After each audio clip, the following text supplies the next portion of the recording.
This week on Vaticano, Pope Francis announces a special day of prayer and fasting for peace in the whole world, and especially in Democratic Republic of Congo and South Sudan. We'll take you to the Vatican's Baby Jesus Pediatric Hospital to learn about a new way to cure leukemia and discover an extraordinary one-of-a-kind exhibition at the Vatican Museums. For this and more, Vaticano starts now.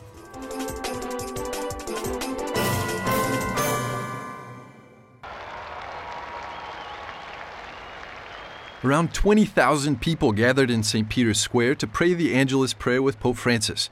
Ave Maria, gratia plena, Dominus tecum. After the Angelus, Pope Francis appealed to the Italian Movement for Life. The Holy Father noted that there are too few members in such an important group.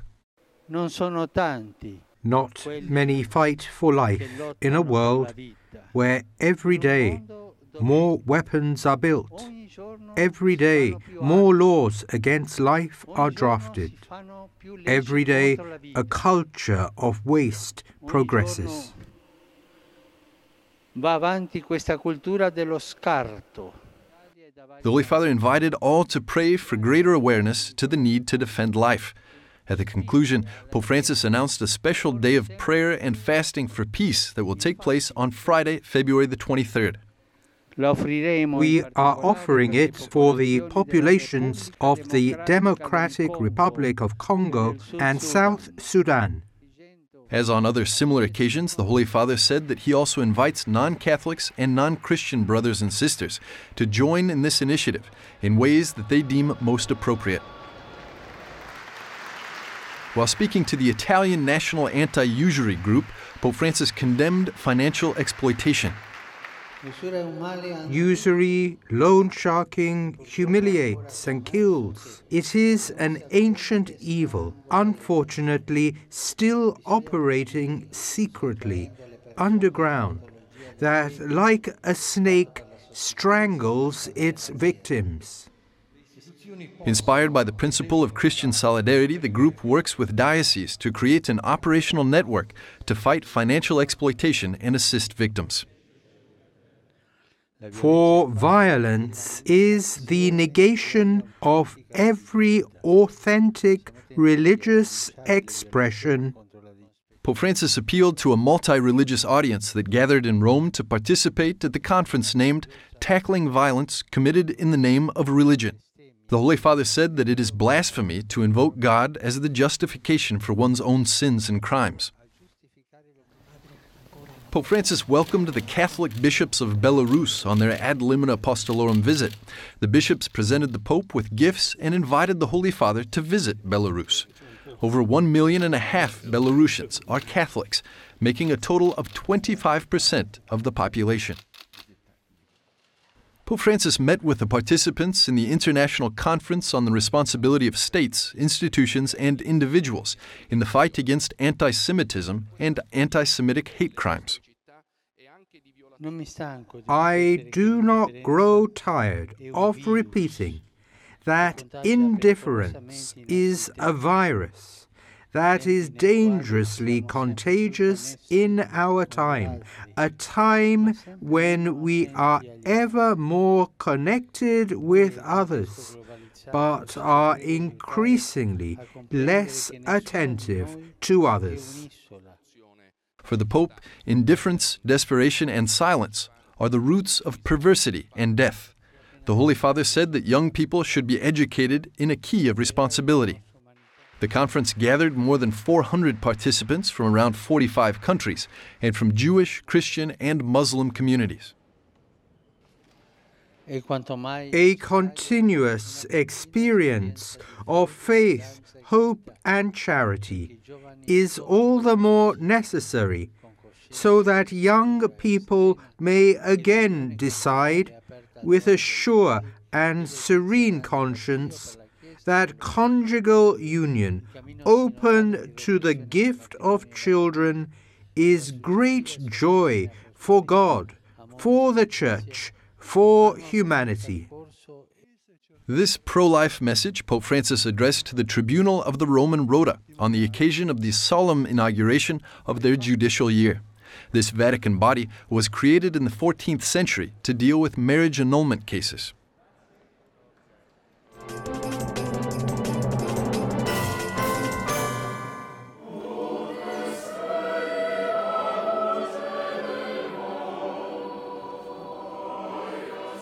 The lights of St. Peter's Basilica are off. They're only candles, shining through the darkness, accompanied by the sounds of the choir.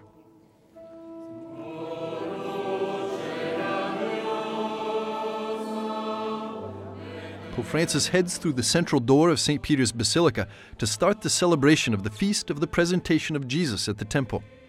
This feast is also known as Candlemas. Traditionally on this day, all Masses in the world are celebrated with lighted candles, symbolizing Christ, who is the light of the world. With this prayer, the Holy Father blesses the candles that are going to be used throughout the liturgical year.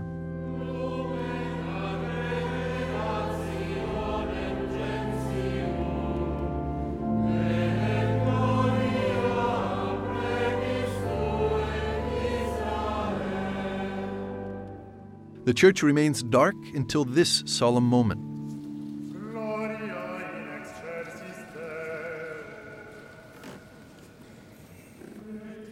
Gloria in excelsis Deo, exclaimed the choir of angels when Jesus Christ, the light of the world, was born.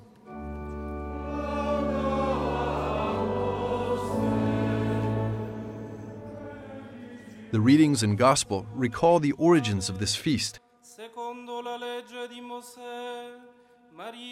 The evangelist St. Luke says that 40 days after the birth of Jesus, Mary and Joseph brought him to the temple in Jerusalem. There was an old man named Simeon there, and a woman, Anna. These two were consecrated to the Lord. When Simeon saw Jesus, he praised God for seeing the Messiah.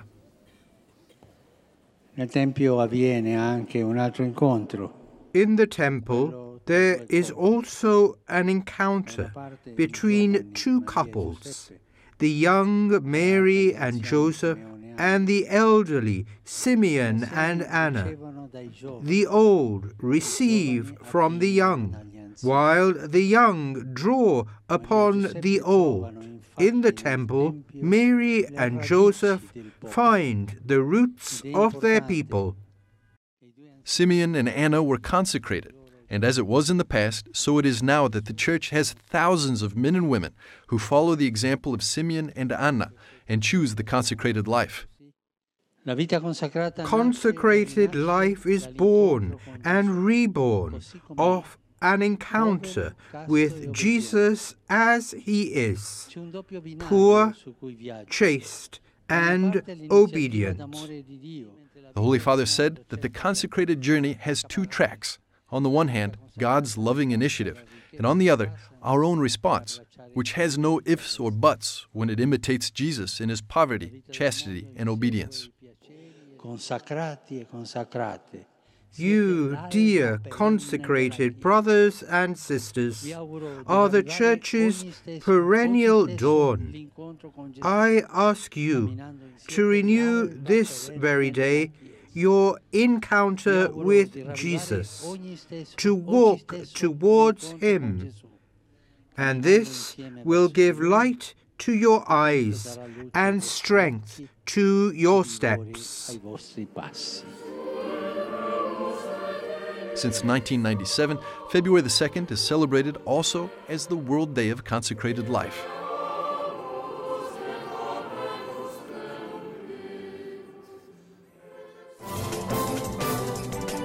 In a few moments, we'll be back with more on Vaticano. More on Vaticano begins now. In December last year, here at the UN Geneva, high-level experts discussed the road towards a post-neoliberal world order. Neoliberalism is associated with rising inequality. Yet, at the global level, the past 30 years of growth and poverty reduction have benefited the many, not the few. So, Father, it sounds, according to Ms. Gonzalez, neoliberalism is not so bad after all. With all due respect, Mrs. Gonzalez is very, very wrong on that assumption. We have a little less than 0.2% of the world's population enjoying and having the wealth of over 85% of the world's population. that cannot be benefiting the majority in terms of neoliberalism advancing poverty. We have 65 million refugees worldwide. We've never had it before. We have it under neoliberalism. And neoliberalism produces the guns with which the wars are made, because the profit must come from weapons and from all those things that make life unbearable. But then those who suffer from it are always the poor. Pope John Paul II clearly wrote it down in Centesimus Annus. Neoliberalism is equally as bad as communist orthodoxy and communist systems. Both of them he put on the same levels. Two reasons. They contradict the human person, they contradict the human ethic. Jeremy Corbyn, member of the British Parliament, concluded that orthodox neoliberalism has failed. 30 years after structural adjustment programs first ravaged so much of the world, and a decade after the financial crash of 2008, the neoliberal orthodoxy that delivered them is breaking down. It is absolutely correct. Neoliberal orthodoxy has been the greatest catastrophe for humanity in the last 100 years. Neoliberalism is the extreme form of capitalism, which talks about the person being unnecessary, but profit and its maximization being the reason for the economy.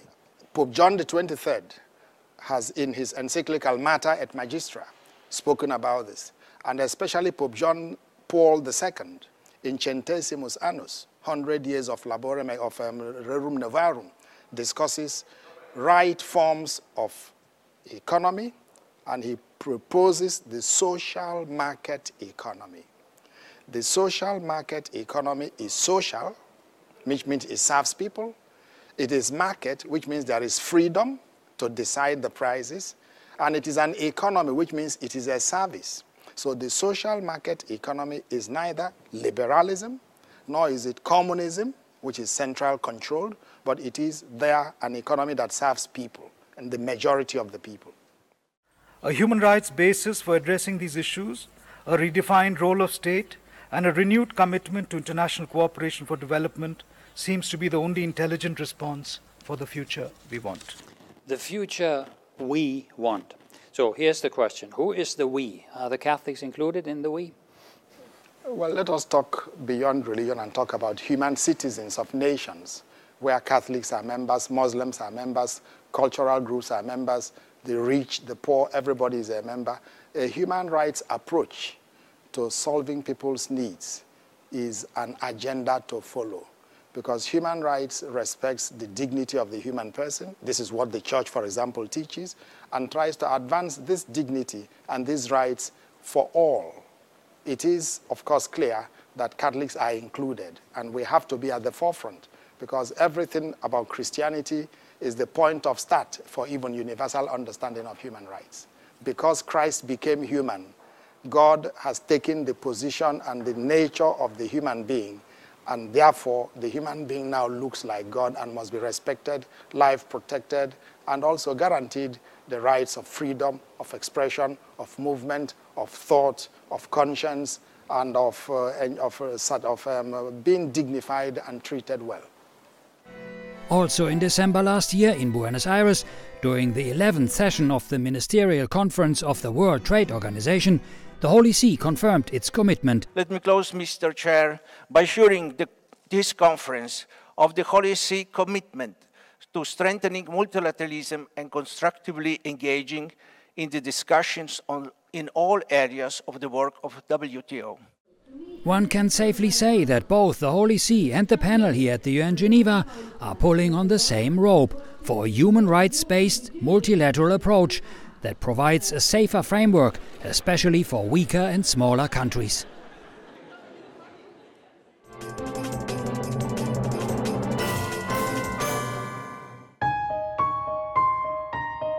This is the Baby Jesus Pediatric Hospital in Rome.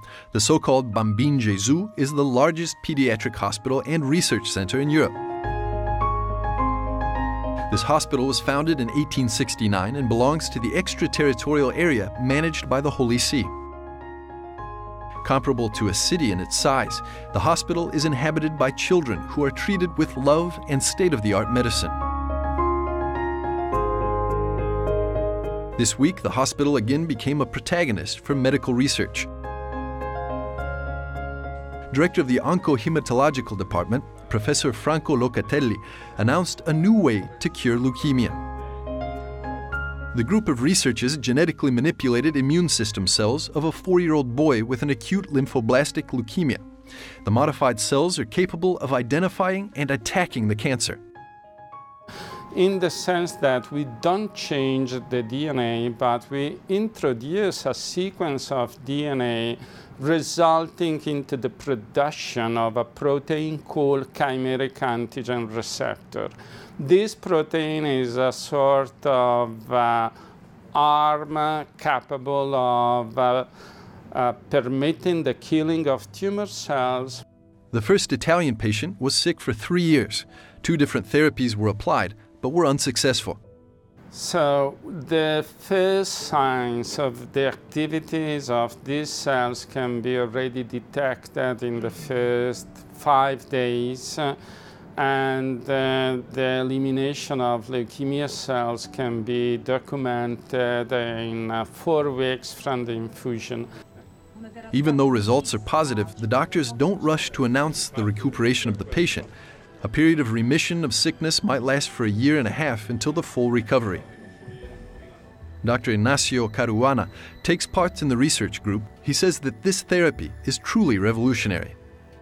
So we try to optimize the capacity of T cell to kill the tumor, but in the same time, because maybe they work too well, we also add the suicide gene capable to switch off our cells in case of toxicity.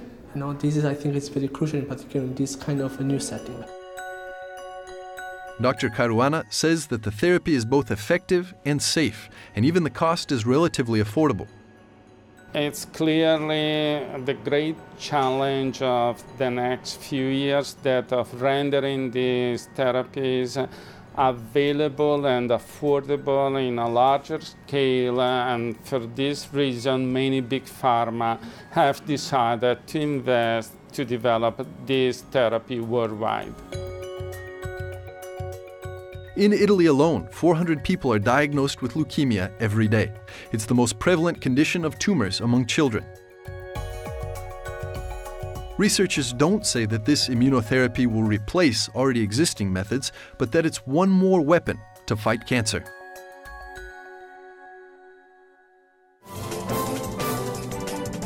In a few moments, we'll be back with more on Vaticano.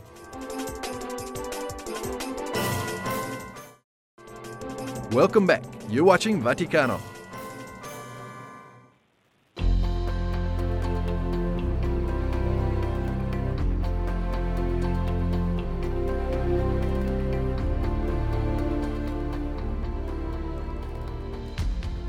February 11th of the year 2013, Pope Benedict XVI announced his decision to step down as the leader of the Catholic Church. This decision took the faithful by surprise, although resignation is a right of every pope.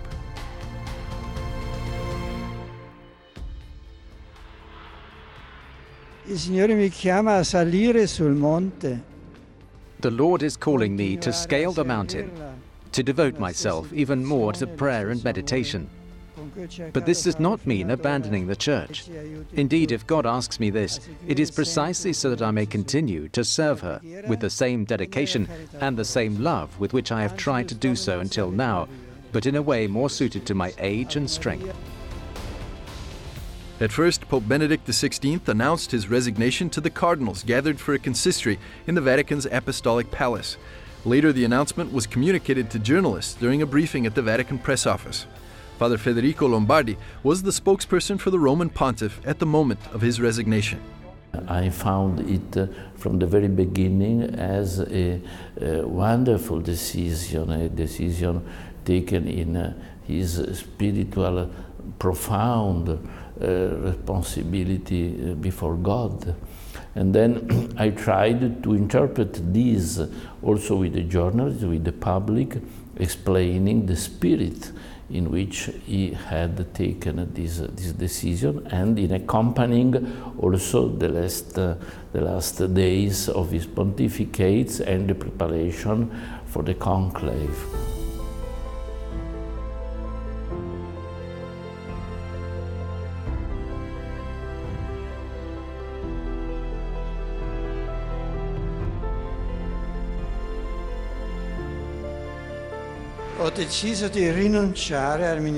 As you know, I have decided, thank you for your kindness, to renounce the ministry which the Lord entrusted to me on the 19th of April 2005.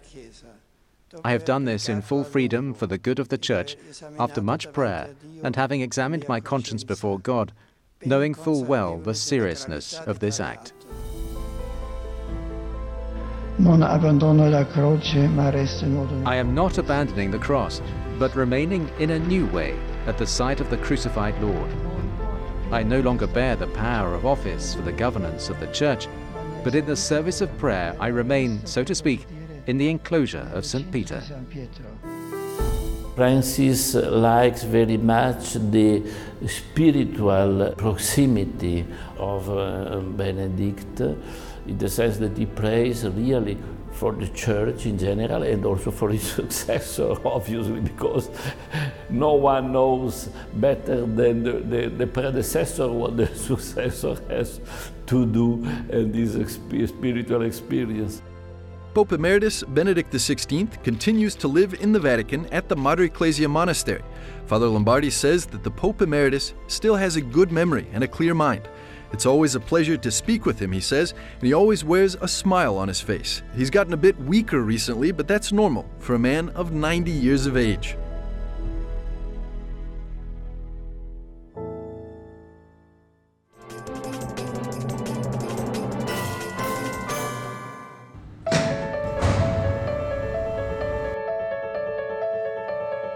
The Vatican Museums are designed with the aim of revealing the beauty of the Creator through works of art. And indeed, this new photographic exhibition at the Vatican Museums shines with perfect beauty. The exhibition consists of 10 photographic reproductions of some of the world's greatest paintings, such as Caravaggio's Annunciation and The Musician Angel by Rosso Fiorentino. The exhibition is entitled Divine Creatures, because the organizers firmly believe that regardless of ability, health, and material success, every human being can reflect the beauty of God, our divine Creator. For Adamo Antonacci, the creator of the exhibition, it means even more. I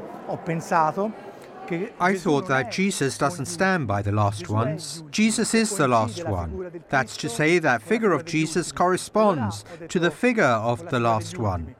So I thought that it would be good to have disabled people interpret the figure of Jesus and make the two correspond. Micol Forti, the curator of the event, says that the exhibition illustrates the human story of Christ, from the incarnation in the womb of the Virgin Mary to the dinner in Emmaus. The first pictures is an angel, a very young angel that, as your public probably knows, is a piece by Rosso Fiorentino from a bigger painter. So it's just a detail from a bigger painter. And this angel so opens the narrative path. Some of the objects from the scenery and the shots are displayed in the exhibition next to the actual photographs, along with the original images. Sera Cianca, who has Down syndrome, is embodied as the Blessed Virgin in this Annunciation of Palermo. In her big eyes, both perplexity and faith can be seen. These two girls express natural and spontaneous joy before the Christ child.